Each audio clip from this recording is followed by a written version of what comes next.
So hey guys, myself Mayur R. Katlotar, and I did my med school from the China, which is a Suzhou University in the Suzhou nearby the Shanghai city, and I did my internship in India.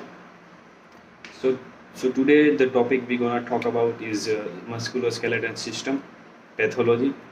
And if you guys new here, please subscribe the channel and hit the bell icon to get notified ASAP on upcoming video.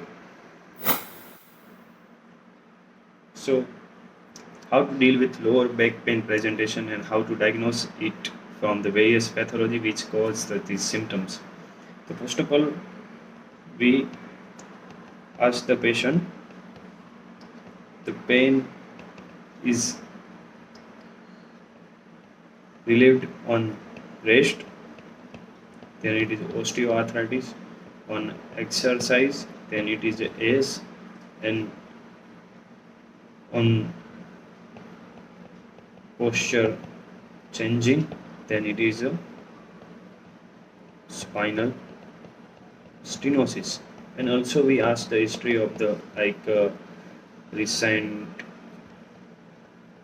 medical admission or IV drug abuser, abuser or not. Maybe there is a diabetic, so using a insulin syringe injection.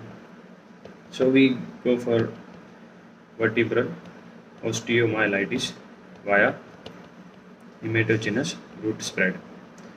And if there is nothing like a patient, the pain is not improving on rest or exercise or position change like spine flexion, and even the clinical opinion will say like pain is most in night, which constant pain and not response to any positional change or that. So it will mostly a malignant one, and which is a spinal metastasis. Mostly the breast and the lung pathology give you a lytic lesion, and prostate is blastic lesion. So this is how we deal with the lower back pain. So first of all, if the patient is came with lower back pain, first we ask a history like pain is relieved on the rest or not. If the patient is saying yes, then it is mostly a degenerative pathology, which is osteoarthritis, and we have to correlate with patient age. It's mostly around the 50s, or if the patient is age is like 30 or 40, is maybe ankylosing is mostly onchronosis, which is caused by the homogentisic acid deficient alkaptonuria. Yes, it is alkaptonuria. And we ask the patient if it is not, and then we ask the patient pain is relieved on the exercise, like you have a morning stiffness to get up, and then you do more routine daily activity and you get better from the pain. So, and the patient, if the mostly a female is concerning, and the age is like around 20 to 40, so there is a ankylosing spondylitis. We took the MRI of the pelvic and we see a sacroiliitis. And if the disease get progressive, then we see syndesmophytes, which is a joining of the vertebral corner to each other, and sparing the vertebral disc, and which will give you appearance of the bamboo spine.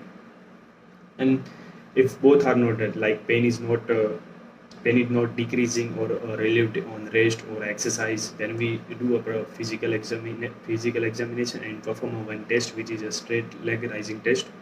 We ask the patient to do a lie down, and we extend the knee, and we flex the hip.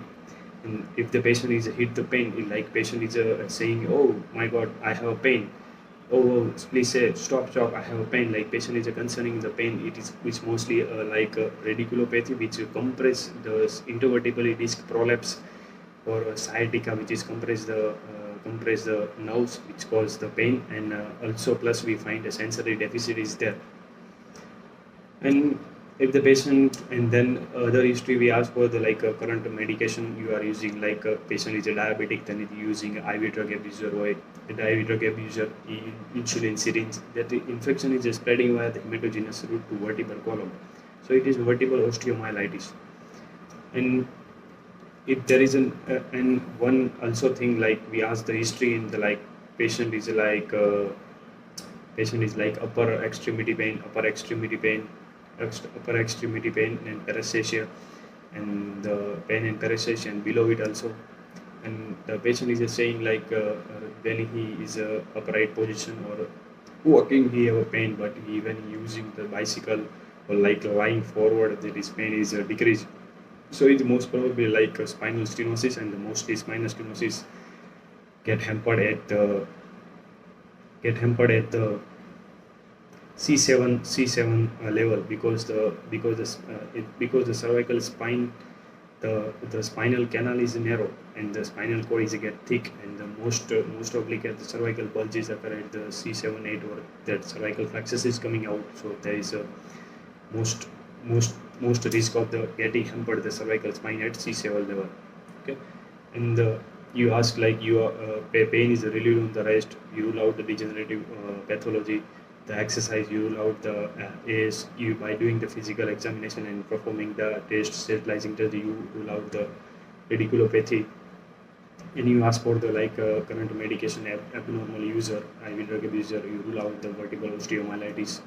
And then you rule out also by doing the MRI of the cervical spine, seeing there is in that cases we generally not do MRI, we do CT myelography, which we inject the contrast first, and then we took the CT and we see there is any stenosis or not. If anything is not there, you rule out everything. Then the patient is getting pain is get worsen in the night, and it is not relieved on any medication, and not changing on the position. Then is mostly a malignant one, and it is get metastasized from the breast cancer, lung cancer, or prostate cancer. Mostly breast and lung cancer will give you a lytic lesion and in the vertebra, and the prostate cancer will give you plastic lesion on the vertebra. So how this we deal in the OPD, daily basis OPD, lower back pain, because generally most of the patient which present to you I have a lower back pain or something like that, and you have to rule out this kind of the pathology. If you stick on something like 1 to 2, then you are not a good doctor, man. You have to rule out